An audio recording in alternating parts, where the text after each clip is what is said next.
Welcome back. अभी जेठमलानी साहब बता रहे थे कि मकान जो बिल्डर्स बनाना चाहते हैं वो बनाने के लिए तैयार हैं, बशर्ते उनको कुछ सुविधाएं दी जाएं, जो कि जेठमलानी साहब ने कहा कि वो इन सुविधाओं को देने के लिए तैयार हैं और अब वो ऑप्टिमिस्टिक हैं कि इसके बाद प्राइवेट सेक्टर के लोग हाउसिंग में पैसा इन्वेस्ट करेंगे।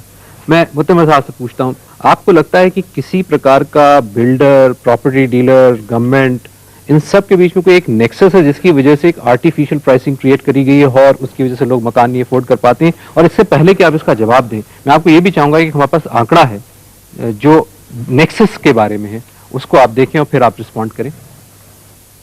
प्राइवेट बिल्डर सरकार से गरीबों के लिए घर बनाने को जमीन तो लेते हैं, पर घर दे देते हैं प्रॉपर्टी डीलर्स के हाथों में, जो साधारण लोगों को प्रीमियम के नाम पर बेच देते हैं और मुनाफे का वो पैसा आपस में बांट लेते हैं।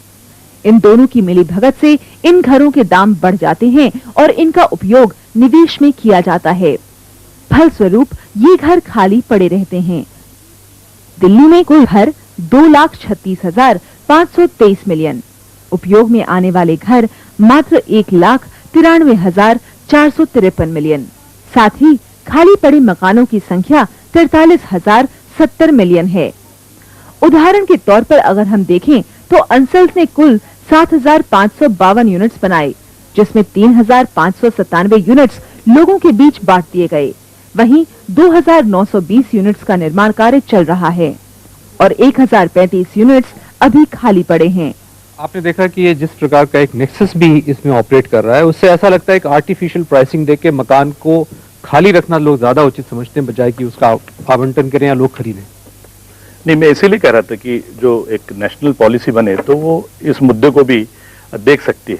हम जो सब चर्चा कर रहे हैं, या तो जेठमलानी साहब ने भी प्राइवेटाइजेशन की बात की और प्राइवेट पार्टीज को इनकरेज करने के लिए जो भी उन्होंने सुझाव दिए हैं, लेकिन हमारे सामने आज जो एक घरों का सवाल है, वो जो बड़े शहरों में जो झुग्गी झोपड़ियों का सवाल है, जो स्लम्स वहां तैयार हो गए हैं, और मैं समझता हूं कि हमारे सब लोगों के चिंता का वो विषय है।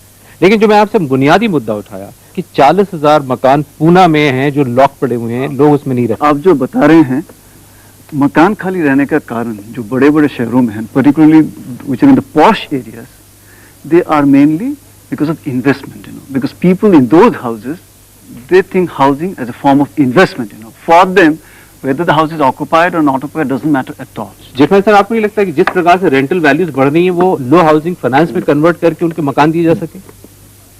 We have decided that we will encourage landlords to let out. उसके लिए नया जो भी कंस्ट्रक्शन है 1 दिसंबर 1988 के बाद उसको रेंट कंट्रोल से मुक्त कर दिया। और दूसरा, हमने लैंडलॉर्ड को, जिसको रिपेयर्स पे खर्चा करना पड़ता है, good part of the repairs which effects on the house, we have made them tax deductible. So that is another impetus which we have given so that people should let out. और जो rent पे लेना चाहते हैं और उनको जो rent भरनी पड़ेगी, the rent itself is becoming tax deductible. So these are the various impetuses and incentives which we have provided so that people should let out and equally people should accept. हमारे audience में कुछ सवाल हैं आवाज की समस्या को लेकर। आप मानते हैं कि 20 लाख मकान आप प्रतिवर्ष देंगे, लेकिन जो मकान ऑलरेडी बने हुए हैं और अब से 10 साल पहले बने थे, उसके मकान आज तक लोगों को नहीं मिले हैं। अक्सर लोग जो हैं वो देना नहीं चाहते हैं, इसलिए कि उन पे जो है ब्लैक बने। तो उसमें आप गवर्नमेंट में रहते हुए आप क्या करेंगे? ये बराबर है एक मसला, ट्रेजिक मसला है।